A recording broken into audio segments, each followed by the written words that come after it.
Praise the Lord, everybody. Welcome to another VIP morning devotion. Thank you so much for joining me today. I pray that you are all having a wonderful, God-filled day. Today, I'd like to read Zechariah chapter 4, verse 9 and 10. The hands of Zerubbabel have laid the foundation of this house. His hands shall also finish it, and thou shalt know that the Lord of hosts has sent me unto you. For who hath despised the day of small things? For they shall rejoice, and shall see the plummet in the hand of Zerubbabel with those 7. They are the eyes of the Lord, which run to and fro throughout the whole earth.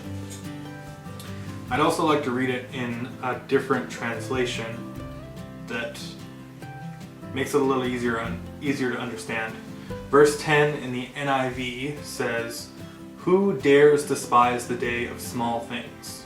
Since the 7 eyes of the Lord that range throughout the earth will rejoice when they see the chosen capstone in the hand of Zerubbabel."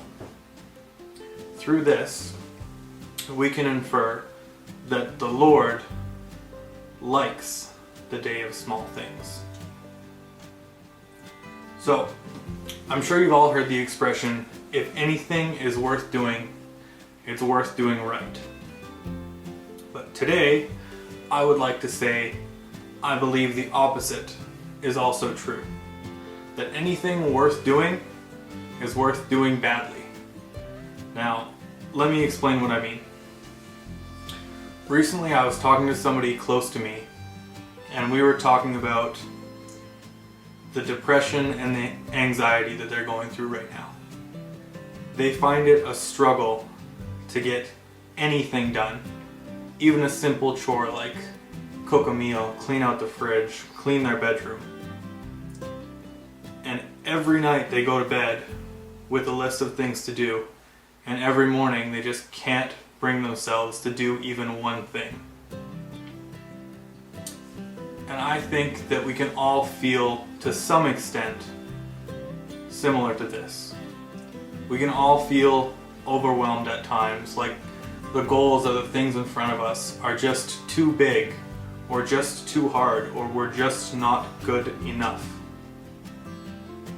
But I'd like to say that anything worth doing is worth doing badly.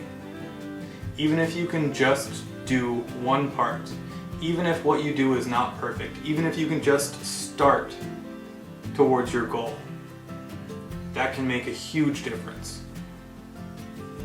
And God knows. Hebrews chapter 4, verse 15 says, "We have not an high priest which cannot be touched with the feeling of our infirmities." God understands what we go through. He understands that sometimes we can feel overwhelmed. He understands that our best on a bad day might not be the same as our best on a good day. And we should always strive to do our best, but we should never let a bad day overwhelm us. We should never let a bad day stop us from trying. This applies to things in the kingdom. If you're trying to start something new and it feels overwhelming, break it down and just start. If you're trying to get back into an old habit that you've broken, say you used to pray an hour a day and you've gotten out of touch with God and your prayer life is suffering and it seems too overwhelming to try and pray an hour a day, start with 10 minutes, start with 15 minutes. If it's worth doing, it's worth doing just a little bit. If there's things in your life that look overwhelming, the same thing can be applied. Just like the examples I gave earlier, if it's cleaning out the fridge or cleaning your bedroom, even one thing will make a difference. If we continue on in Hebrews chapter 4, the end of verse 15 says, "But he was in all points tempted like we are, yet without sin." Verse 16 says, "Let us come therefore boldly unto the throne of grace, that we may obtain mercy and find grace to help in time of need.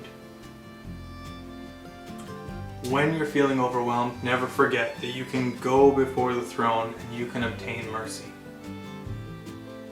Today, I want to encourage you, if you are feeling overwhelmed, if what is before you seems too big, if it seems like you cannot accomplish it, that you cannot do it well enough to meet your standards, if you think you can't do it well enough to meet God's standards, just do it. Even if it doesn't meet up to those standards, just start. Thank you for joining me today. God bless.